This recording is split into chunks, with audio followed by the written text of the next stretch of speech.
Hello. Let's get this started here.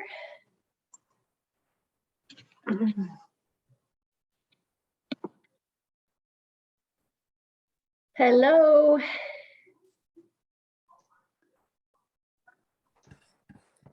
Folks in, how you doing?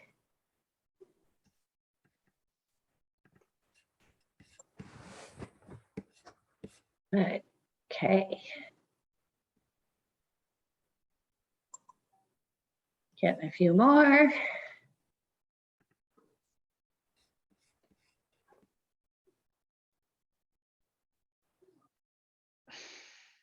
Great. All right, everybody, welcome. I'll just keep admitting people as they come in. How y'all doing today? I took a peek at a few of your retail projects. I think you guys did a great job. So I'm looking forward to grading that this week. So glad to see we got through those. I hope you enjoyed them. I think they basically are kind of fun. Did people find them like an enjoyable assignment? Yes, no, maybe? Okay. Let's see where we are here. All right, good. I'm getting a few. Yeah, it's just kind of a different thing because so often it's all this research stuff and things like that. But this one I like because I think it gets you a chance to get out there and see in reality what an integrated marketing plan is. I think somebody needs to go mute on me here. If you're not muted, go ahead and mute because I'm hearing somebody. All right, so today I want to talk, we talked a little bit about advertising last time, and I'm hoping that that is going to be enough. I want to make sure when I screen share that, okay, good. Let me go on here, share, and I will get over to where I need to be. There. All right. Can everybody see my screen? Yes. Yes. Good. Okay. All right. So let's talk about where we are. We are all the way in week 6 already. So I put into that, I don't know if you had a chance to look at the Sprout Social stuff, but Sprout is one of these wonderful kind of websites like HubSpot and some of the others that just really do a good job of educating people about how to use social media. And they're designed for business. So I think that's one of the reasons why I like looking at it, because it isn't just theory, but it's basically ideas on how to really work social media. Now, this is one of the courses that we teach. And in fact, we teach a couple of courses surrounding social. Data analytics is part of it, where you're looking at the analytics of the social programs you put together, your website, and all of the other email, customer relations management things that you do. Excuse me. But also we teach content development, social. And I think that's a really interesting course, because understanding social is more than just liking social. I mean, there's really have to look at, that's why you do your STP and understand who your customer is, because then you get a really good opportunity to begin to see who really is your customer. I'm gonna admit a couple more people here, hang on. There we go. And by understanding who your customer is, you begin to understand how to reach them. I think we spoke briefly about the fact that if you're looking at various social media like Facebook or YouTube or Snapchat or something along those lines, you're going to find that they have very distinctive audiences. And those audiences are, it's critical that you understand those audiences. So, for example, if you're going to be really targeting an older audience, what do you think would be one of the best social media channels for you to use?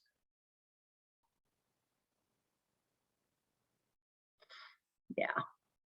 Yeah, Facebook. Facebook is really going to be the older audience. Now, where you've got an audience that is much broader is when you start talking YouTube. YouTube is a really interesting one because every age group uses YouTube. We use it for different things. Sometimes it's very specific, trying to learn something. It's one of the best channels for learning something. We're selling our house or actually sold our house. We're going to be moving in about 2 weeks. But we had to look up all of these things that we might want to, that we wanted to do to get the house ready.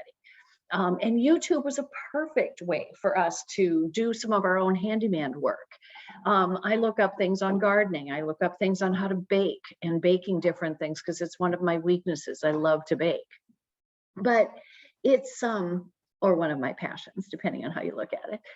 But it is a really important way to reach a broad audience. If you notice or remember, when Facebook started, and I'll use Facebook as an example. When Facebook first started, it was very, people were just writing stuff without even really having pictures. And then they started adding pictures. And people realized that you had to have pictures to get anybody's attention. And then they started adding video. Anyway, so people began to realize that you couldn't just write something, you had to add something. So when you're looking at engaging with social, you're looking at educating, engaging, compelling somebody to go further, stimulating some thought process. Typically, if you are a company using social, you have, if you don't, you shouldn't be doing it, you have a call to action. So that call to action is something that needs to be in every one of your posts. Now, sometimes the posts will just be humorous. You'll see it in a couple of things. There's one for, I can't remember if it's Dunkin' Donuts or a donut company that I think is brilliant. That if you haven't seen it, we'll look through it. But anyway, let's just look a bit at some of the basics.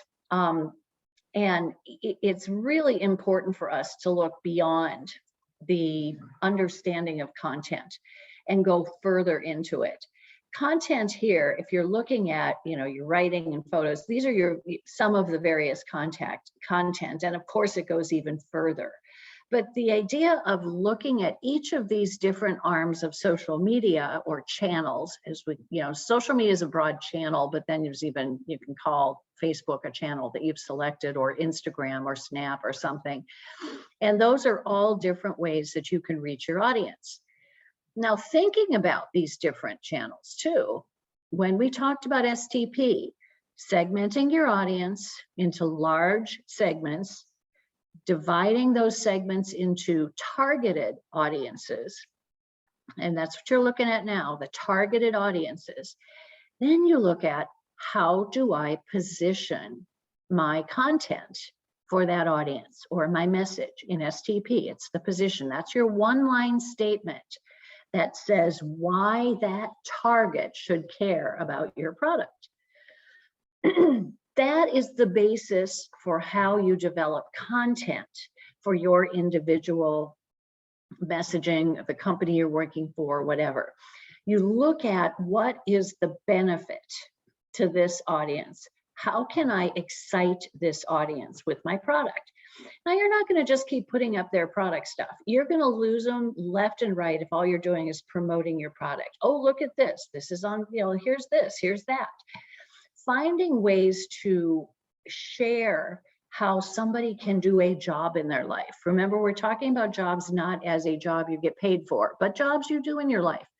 You want to you want to be able to, let's say, fix your car easier. You're looking to decorate your home. You want to, whatever it is you want to do. You need a space saver for your apartment, something.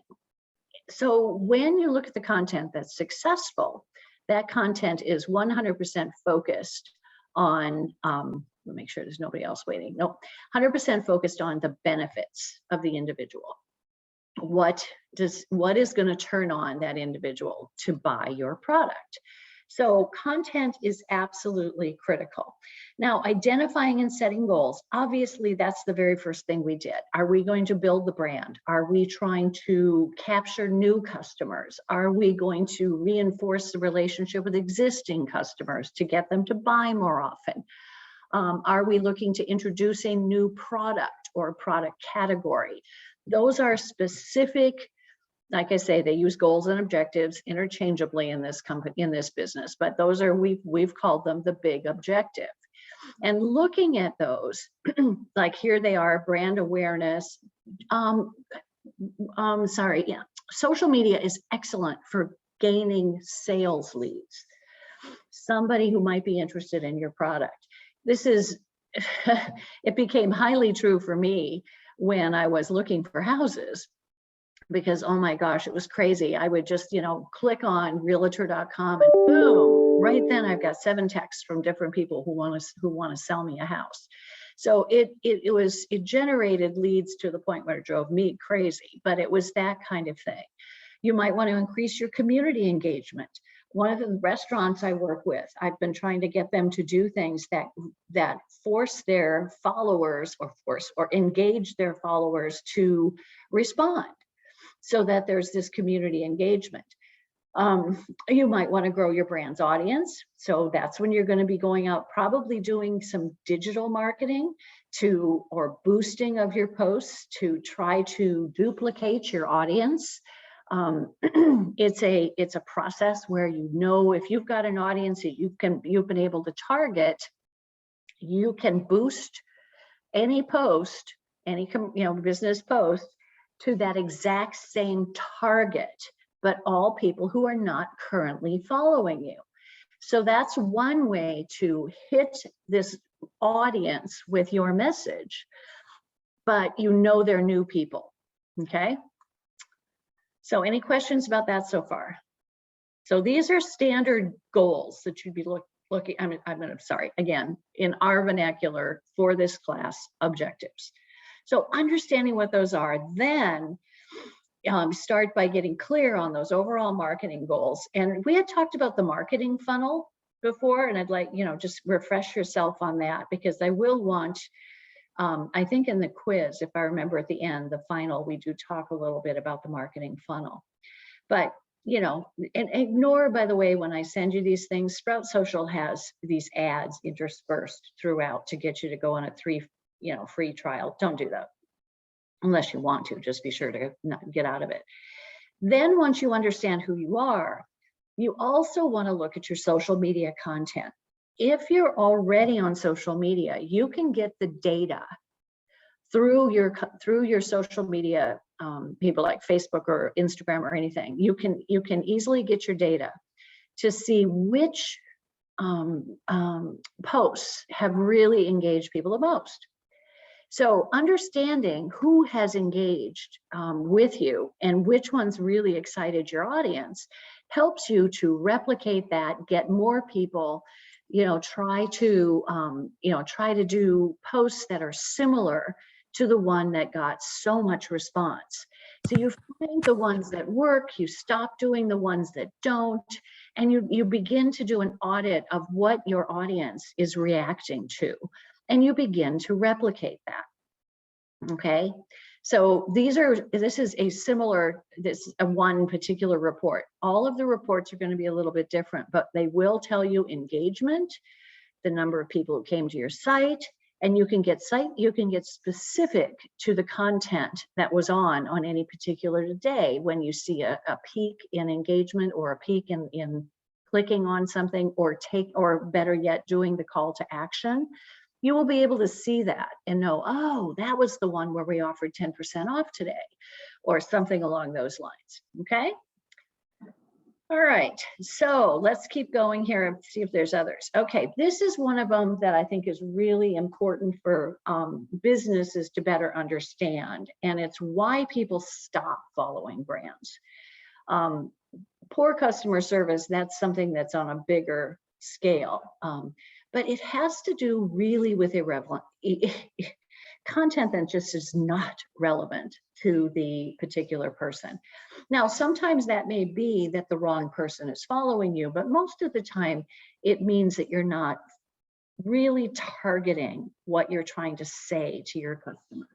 And that's why these analytics from up above, which give you some hint, a really actually good look into what people love and what people don't. If this was constantly in the low, and then you spiked with something, I'd be looking seriously at what the heck I did that day that made it spike like that. Because if you continue along the lines of staying in the low engagement, these people are eventually just going to say, why am I following these guys? And they'll let you go. Too many ads. That's the big thing with social media as well. Occasionally throwing in a special, an ad, an announcement, a new product, something like that's terrific. But that should be about 20–30% of what you post.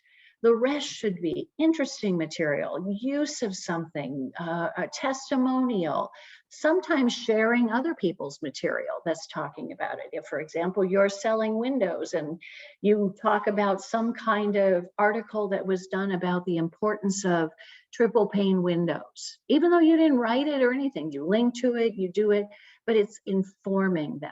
How do you know if a window has failed? You know, that kind of thing. So teaching and educating will help, and that'll help to eliminate the number of ads or promotional posts. Obviously, I had this with one of my clients. They kept intermixing some of their political views on their commercial, on their promotional site. Not only did it confuse customers, and it was a fairly close one because it was about salmon. And they cook salmon, and they're a restaurant that focuses in on salmon, but they would get into the political issue of saving salmon on the restaurant site. And that's what confused people, and it actually pissed off some people because they didn't agree with him, and it just became a really sloppy sort of mix of messages that started to damage the reputation in some ways of the restaurant. So one of the strategies I did for them right off the bat is they started a foundation for salmon, and all of his political stuff, all of his desires to save salmon, which is an absolutely noble and wonderful cause, went into that foundation. We were able to keep he was able to say what he wanted to say, but on a different site and on a different Facebook post, site, all of that. And then he kept it very clean for the restaurant. Okay, so this is some of the things. Oh, also not reacting. If somebody says something on your site, it is really critical that you react, good and bad. All right. Okay, so that's some things. Here's the donut one. This is Dunkin' Donut. Now here's one that shows a really fun way. So obviously they look like moons, right? Yeah. Is this? No, I'm sorry. There was a question about if this is the last class for the quarter. No, it is not. I had scheduled some. We're going to have a lecture for the next several also every week. I just haven't posted those yet. Okay, looks like moons. Pretty cool, huh? And goes all the way through. Well, here's the reason they did it. Celebrate the 50th anniversary of the moon landing with our moonskins. So, I mean, how clever is that? It's compelling for me to look at it anyway, because you know that's really not the moon, but they just did such a wonderful thing. So tying in with significant events in a fun and playful way, the way Dunkin' Donuts did with this, is a really good way of targeting people. It's just something that people will share. The best thing you can have happen is somebody shares your post. And they may find this interesting enough that they would share it because it's kind of cool. Okay, you might not think that way. I saw the moon landing. Oh God, I just admitted how old I am. And this was cool to me, okay? I was just a baby. Anyway, build your content calendar. The social content calendar is really, really important. And I'm going to put this in a new tab. Can you see this new tab? Because on occasion, that, yes, okay, good, because sometimes they'll mess me up that way. Okay, good. This new tab shows about content. I'd like you to look through this a little bit more because you can see how simple a content calendar can be. And it helps with each month. I do them on a quarterly basis for my clients, and I update them every month. Because there's always things that come up we didn't expect, or there might be something I've read that I want to add to it. So they get tighter and tighter as we get into the month. But at least 2 posts a week are critical to keeping things going. And obviously the most often I can get them onto our website, the better. The part they really would, we really want is the click for reservations. And we can track that, by the way. We can track if it takes it right to the reservations page. But these not only identify which of the outlets we might use, the channels we might use at given time, so we can look at our pacing of it, but then you begin to build what is going into each of those. So then you can make sure you start developing what each of these will be, deciding on your different posts, so you can mix in the various types of posts throughout your content calendar.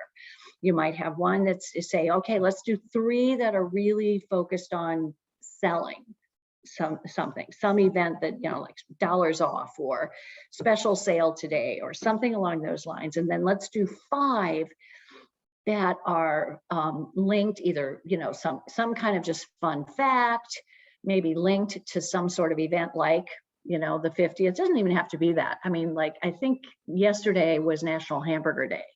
Or Sandwich Day, I think. So many restaurants posted their sandwiches. So, there's things you can do that would link to some of those things. And then let's make 6 of them linking other articles of interest related to our subject, so we can get a link back. So that kind of thing is how you're looking at it. What you typically do is a long-term social media plan that's very tight at the beginning and only has sort of the key points at the end. Like, I know we're coming into holiday season, so I'm going to have several things that are going to be focused on gift giving, holiday season, recipes, how to cook a turkey, all these kinds of things that will help the guests and engage the followers on our sites. So I know those will be in there. But if I was writing this in January for the rest of the year, those would be fairly vague, and they would be placeholders. And then as you go through each quarter, you fill them in more and more and more. But doing it this way always allows you to see the big picture. The mistake that so many places make is just spontaneous things. Now, spontaneous is fine. At times, it's great if you can post something really quick and you think it's cool. But it doesn't allow you to think as much about the strategy of what you're trying to do. And when you do a content calendar, you get a much deeper and richer strategy. It allows you to audit what's working. It allows you to see what's not. You can look at fun things, like silly things like this. You can plan ahead for photography that you might need, because so often you want to do something, you don't have that photography. You might want to do a video, and so you're going to put your 3 to 5 second clip on social, but then it links right to the longer video on your website. So all of these kinds of things you're going to be wanting to do that will take prep to do it. So having a content calendar like that looks forward always does give you that opportunity. When you are listening to your competitors, that's another opportunity for you to think through, am I reaching the audience in the same way as the competition might be reaching the audience? You don't want to copy what they're doing, but mimicking or following a path of something that they're doing could be really helpful as well, if you feel that those are potentially really cool engagements. So this is why you have to always see content calendars as very fluid. They're going to change and grow as you go through the year. Again, ignore those things. So Sprout also does all of this stuff, so they can help you with these. So that's why they're promoting it so often. This one, it says, one of the site relationship engineers learned more about Megan's Day. So again, they put a cute picture of her on there. So all I'm saying is when you go and do these kinds of things, you can really look at the organizing, the managing of your posts. You get your content ready, you can prep stuff, you can make sure your website is ready to do it. You've informed the people in your organization so they are prepared.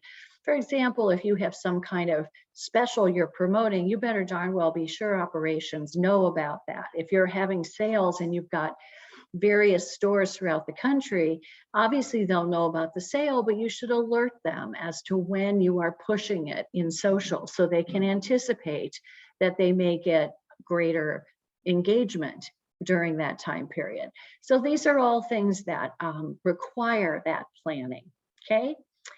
So this talks about sort of pacing. With Facebook, 1 to 2 per day is most. Nobody does that many unless it's a person you happen to know who's just very narcissistic and posts everything they do in a given day, but that's more personal. I have a niece like that. Anyway, she'll take me through her whole meal, appetizer to dessert. So anyway, but for a business, you don't want to do that. 1 to 2, actually 3 to 4 a week is about what you want to do on Facebook. Too much engagement, too many things going at your audience will also turn them off. Twitter is one you can do more often because it's a lot shorter. It's just doing a particular thought. I find Twitter to be painfully annoying, and that's my demographic, doesn't tend to like Twitter because it's a little too invasive. It's just always in your face. But some people really like it. And what's happened in an odd sort of way is Twitter has become the voice of news. How many times, you guys may not watch regular news. I know I asked you to do that in the last PR thing, watch CNN 3 times, pick some stuff up. Because how many times did you hear them say, oh, it was announced on a tweet from this senator, or somebody did this. And of course, during the whole administration with Trump, he made Twitter his voice, his channel to reach everybody. In fact, he fired people on Twitter before he even told the people. So, I mean, it was just bizarre. So he made that such an important channel that people are now using it for major sources of communication, which is bizarre to me. Things that used to be in a press conference or a press release are now ending up on Twitter. Anyway, so let's go back to some other stuff here. Let me see, nobody else to admit, good. All right, let's go to the next one where I want to talk a little bit more. First off, questions, any thoughts about where we are? Have any of you had to do content calendars before? Because I know some of you may have done that.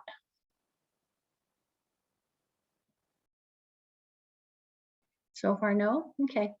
How many would you be interested, do you think, in social media? Is this something that you would like to do or see yourself doing for a company? Do you think being a social media lead would be fun? Yeah. I think it's going to depend on the company and the freedom you have to be able to do it. It is stressful. It can be very stressful. I can tell you when it's very stressful is when the company is screwed up and they've done something stupid, and it's social media lights up with anger about that company, and that becomes very stressful. There have been a couple of times during the COVID time period where we've had to do this. For example, just recently, all of Washington State has made it that you have to show your proof of vaccination to get into a restaurant. Well, the restaurant I represent said as of October 25th, you'll need to have proof of, and said it very clearly that this was not, their rule, it was the Washington State rule. And the social lit up. And how could you be doing that? I just stormed out all the people who were against that, which this restaurant had no say over. It was like every other of the 20,000 restaurants in the area. They all had to do it, but because they were trying to get ahead and talk to their audience ahead of time so that they wouldn't be frustrated on site when they arrived and they go, oh, I don't have it, and whatever. they got slammed. So our social media person, I advised them to stop comments for a while. We responded to all of the comments, but we stopped comments for a bit so that we could calm everybody down. So it's things like that that make it very stressful. And sometimes you just don't have control over it. Other times you do things wrong. So we're going to go through a couple of these things that I think will help. And I'm going to show you some examples. I want to talk about the Colin Kaepernick situation where Nike used him for a large advertising campaign. So let's first go through this just a little bit. When you want to connect, this is a primer, you know, a little education for, they write this for businesses to help them better understand. But having a blog is a basic foundation. So there is a blog on the restaurant's site, and it's used frequently, and it's not used enough, which is one of the problems we have. So we're actually going to be increasing them pretty regularly.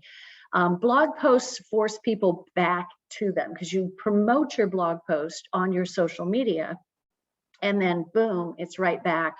You're trying to get that engagement to read more about it. Okay, post frequently. One of the things that's happened to my client right now, because of COVID, because of the time period, because of a whole variety of things, we are not posting as frequently, and we're not putting blog posts and other changes to the website very frequently. So what has happened is the last 2 months, we've been seeing a decrease in engagement on our website. So guess what we're going to be doing? A lot more posts, because obviously Google also sees when you do not do a lot of posts, they start downgrading you during the Google searches. If people are engaging with you a lot, Google will move you up in the Google searches. So if you search for a seafood restaurant near me, if you are way down on posts and they don't see your site as being very relevant to their audience, you're not going to show up until like page 3 or 4 of the lists. And you know nobody goes that far when they're looking for seafood restaurants or anything else on Google. Okay, this is the 80-20 principle, and that's that whole concept of that you found 80%, what is this about population? I don't know what they're doing here, but the whole idea that 80% should be posts meant to engage the audience. So you're not talking at them, you're telling them something that gives them some reason to engage, okay? That's what you really want for most of these. So it offers education, insights, information, a chance to respond, a game you want them to talk to, list the favorite chowder, do something like that. Anything that forces some engagement will really make a difference in that 80-20%. And getting more people to engage, then people respond to it and all of that. Oh yes. I have not even talked about SEO or SEM. SEO is search engine optimization. SEM is search engine marketing. And those are two things that I will talk about a bit. But yes, what all of the engagement, that's very good, by the way, Patrick. The idea is okay, I'm going to step back for just a second and talk about those two things, because they are important and it's relevant to what I was just talking about with posting frequently.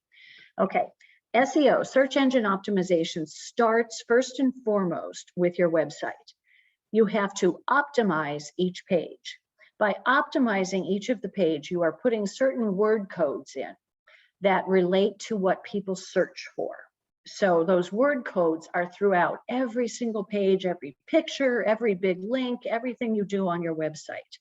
Now, ideally, you build a site that's optimized to begin with so that every time you put something on, whoever's posting that for you on the site is optimizing it. So it continues with the optimization. And another way you can optimize is to have, you know, good, strong PR or relationships with other companies, and that all link back to your site. So those links will show your site as being relevant to Google. And so that when somebody searches, and they usually use Google, there's other sources, But when they use a Google search, if you've got a lot of links, you've been having a lot of activity, you have optimized all of your pages, pictures, words, and the various keywords you've used are relevant to the search, you're going to push yourself up. Okay, now let's talk about SEM, search engine marketing. That's when you force the issue. That's when you pay. So when you see the first 3 listings, when you do a search, say seafood restaurant, so near me, you'll see 3. You're going to see a little thing at the top that says ad. So those are search engine marketing results. So what they have done is paid for Google to put them at the top. Now, is that a value? Certainly depending on what they paid, but it isn't always terribly expensive. When you think about which restaurants really get attention, or which of the top 3 to 5 things in any search are the things that get the most clicks and the most attention. Anything beyond 5 or 6, it's rare that they get it, unless they're just, with food, it's just not the ones you were looking for, so you might dive further. But if you're searching for a product, you're searching for something in particular, it's going to be the first 3. Now, where this gets terribly annoying is when I search for something and I've actually put in the site I want to see, but search engine marketing will force a related company above those. Okay, so those are paid to be there. SEO is done because you're putting your website and your social media and all of that smartly done with the proper optimizations. I don't know if you've heard of Meta, different, it's complicated, but we have an entire class that talks about that. And that is an extremely valuable thing for sites. Okay, did that answer the question about SEO and SEM? You comfortable with that, Patrick? Okay, good. All right, so let's move on a little bit here. We're talking about pulling together. Let me see how we're doing on timing. We're good, okay. So you want to constantly be looking at ways. One of them is certainly looking at trends and pop culture. When I mean pop culture, we're talking TV, music, just something, it can even be on social, it can be something that hit YouTube.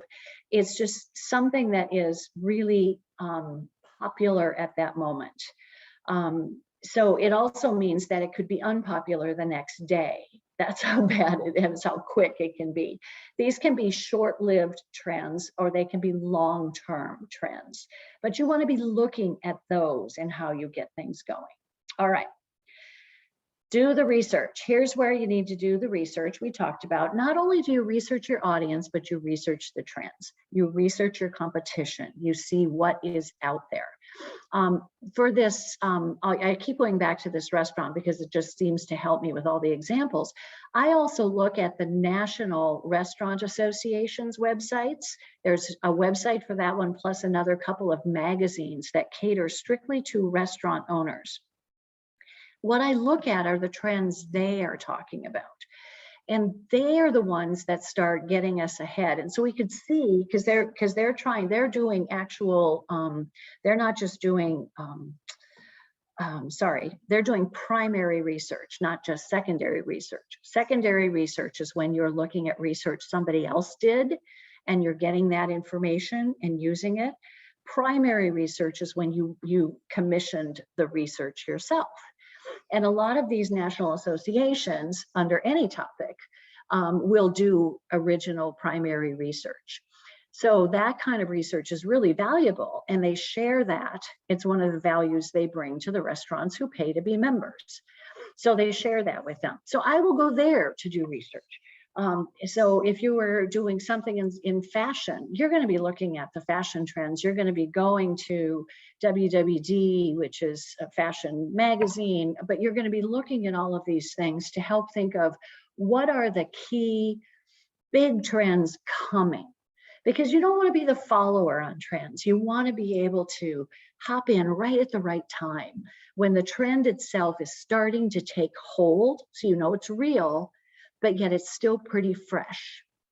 And you can do that. Now, we've actually done some of the research where we've looked at, like, for example, A few years back, charcuterie trays were really, really big, and they still are. And those are basically, you know, charcuterie boards where you've got meats and cheeses and stuff, and you share it at a restaurant.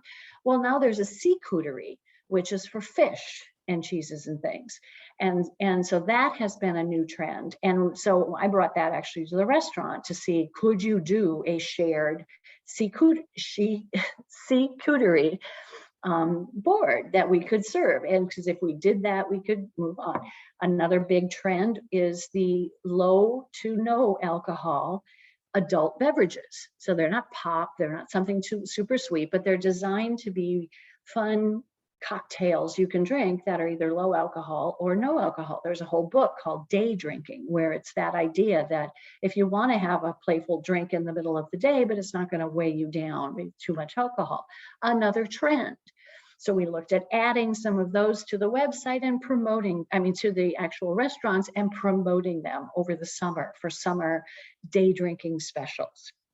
So those are the things you look at to see how you can separate yourself. And that will help you not only engage with other people, but get people curious enough that they'll go to your website, which again, then continues to add to your SEO, your importance in terms of your ranking with Google. Every time you get somebody to your website, every time you get that relevant sharing of your post or something along those lines, you are enhancing your positioning or ranking, as they call it, with Google. Media matters. Yes, we want to do video. We want to make sure, when you think of Red Bull, they use this example. With Red Bull, the one thing you always think about is extreme sports. With Nike, it's a just do it for sports for everyone, okay? So there's a very different branding with these two. So if you would go on the Red Bull social sites today, you are not gonna see anything calm. You're gonna see extreme sports, you're gonna see crazy people promoting stuff that people are doing. What are some of the new things they're doing? And, I'll even see if I can open this one for us so you can get a feel for how Red Bull will do it. So I don't even think I've got my sound up.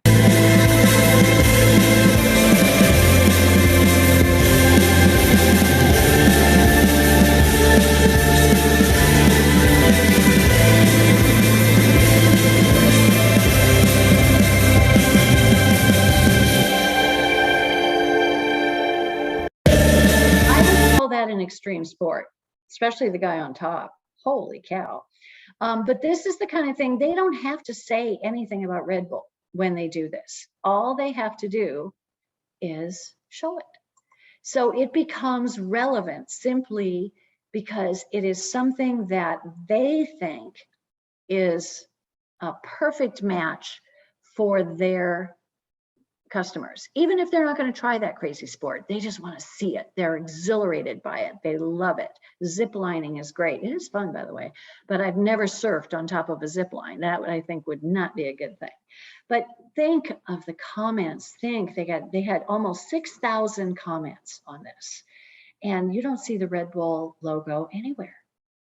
So sometimes you don't have to hit them in the face with your logo and your information. You just need to engage. Okay? Timing matters when you're going to do things. You're certainly not going to talk about Christmas when it's over.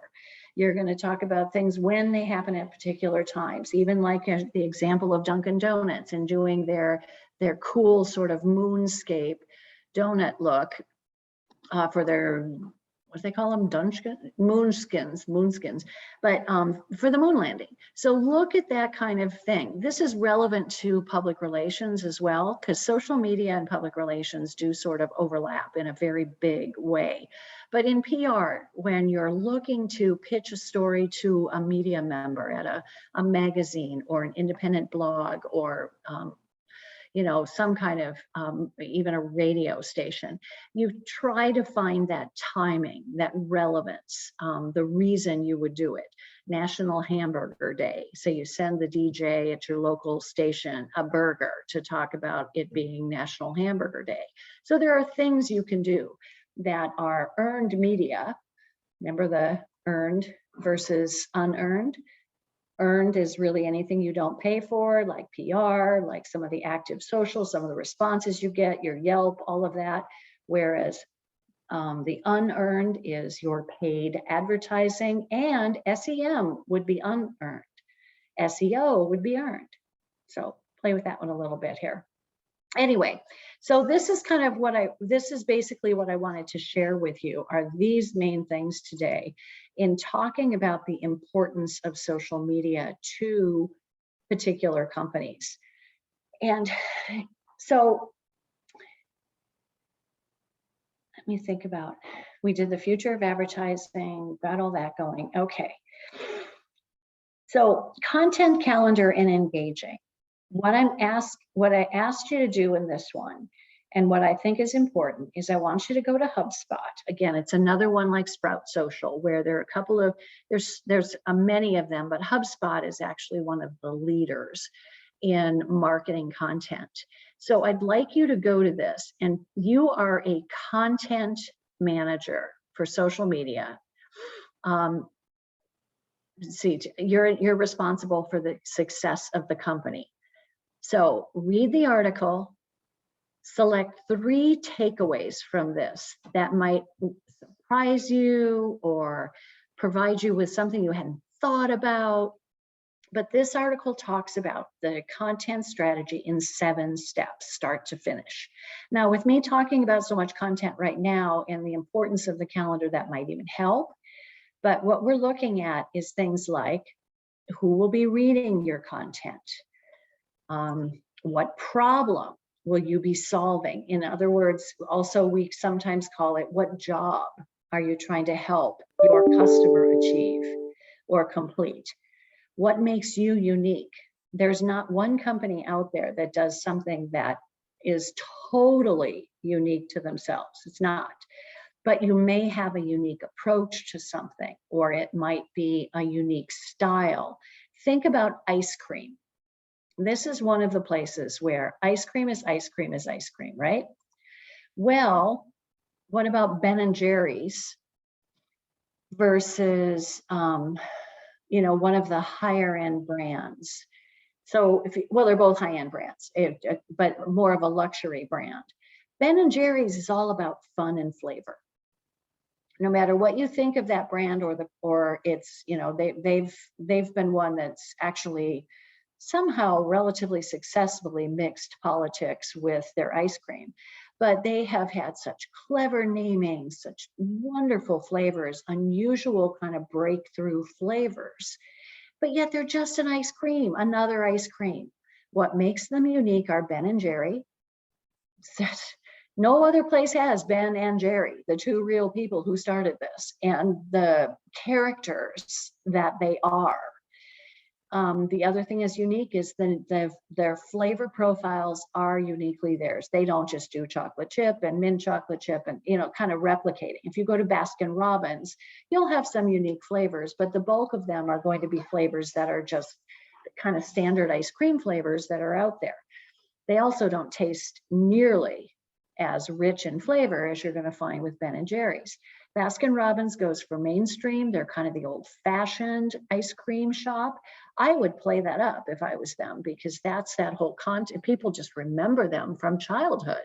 They've been around forever, and their whole thing was 31 flavors or 32 flavors, 31 flavors, I think.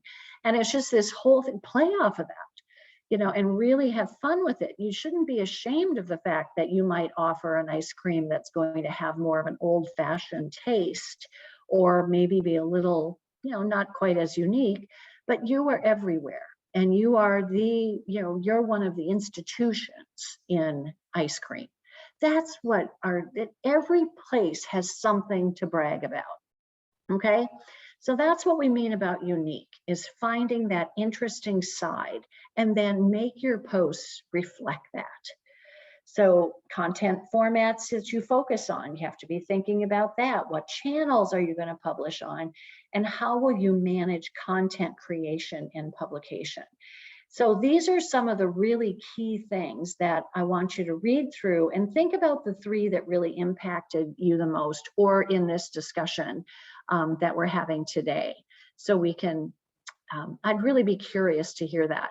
By the way, I don't always comment on, sorry, I keep getting the wrong thing here. I don't always comment on discussions, but I read them all. I love to read them. I have a lot of fun reading the different ways that you respond to each other and that sort of thing.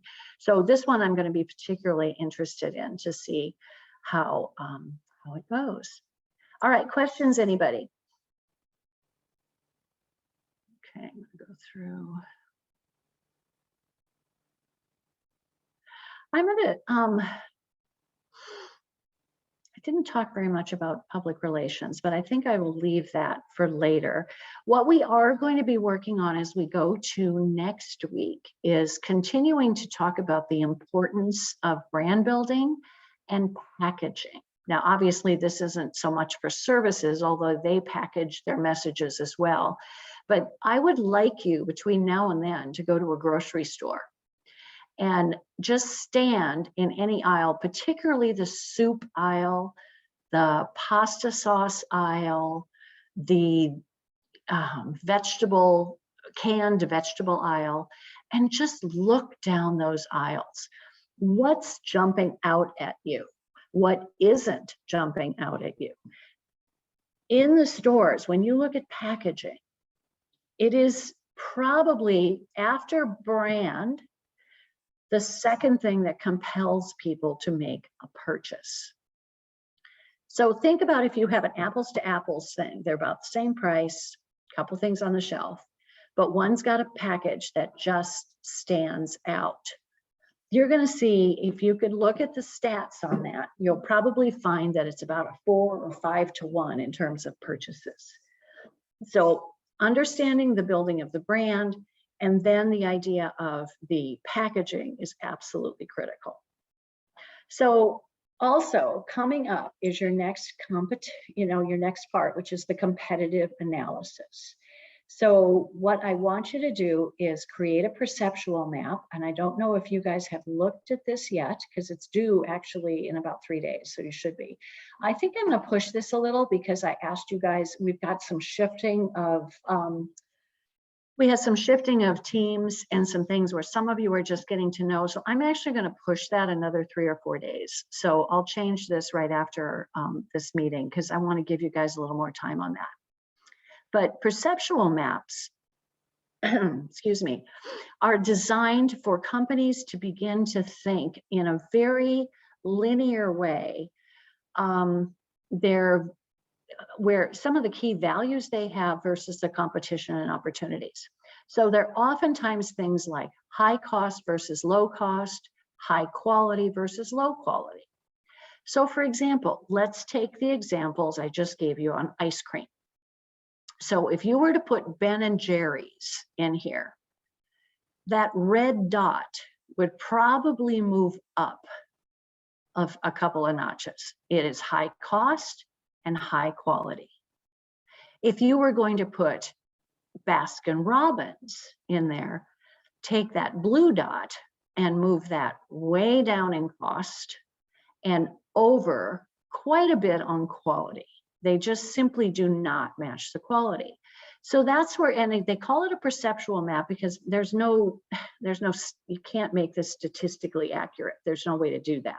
And it purely is the perception you believe, not you have as the company, but you believe your customers have. Okay, so that's what a perceptual map is. And I'm asking you to do that using this kind of format. So make it visual for me. You don't have to use this exact thing, but make that perceptual map visual for me if you would.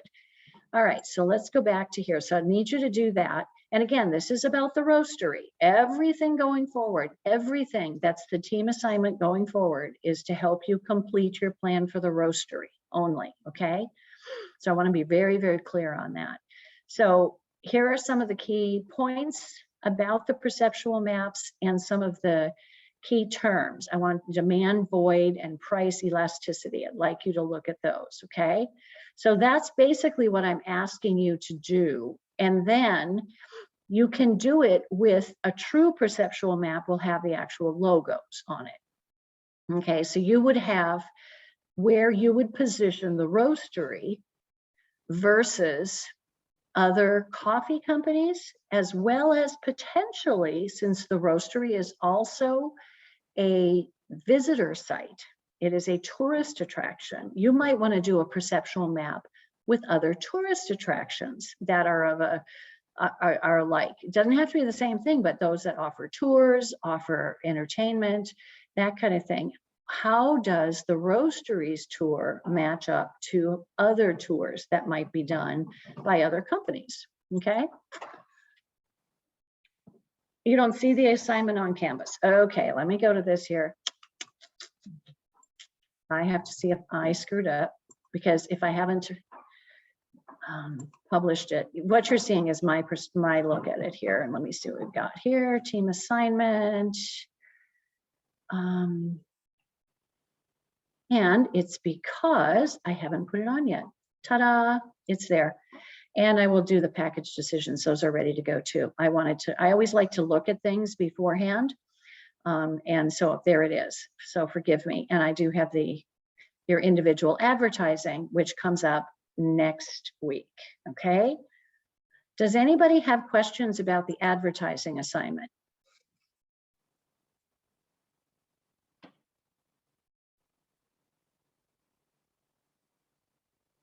Okay. All right. Because again, this one should be pretty clear. I don't want you to spend any money on magazines, but I want it to come from a magazine, because magazines are still important. Even though you guys may not read magazines, they are still vitally important in the scheme of things. So you can just go to a Barnes & Noble or even grocery store and find an ad you like, take a picture of it. And that's all I need. I need the front cover and the picture. I want the picture there, and then answer the questions. Please look at the rubric for this one. I think that's going to be important. These are the things I'd be asking for. You can give me certainly more, but these are the way I'm going to do it. I'll be grading, looking for demographics that you think, again, this is not an exacting thing. This is more your ideas or perceptions of who you think they're trying to reach, what you think their major message is, because sometimes they're really like not obvious about their message. It's more of a subtle messaging. And then why do you think they selected that magazine? And that's going to mean you having a little bit of perception of the magazine.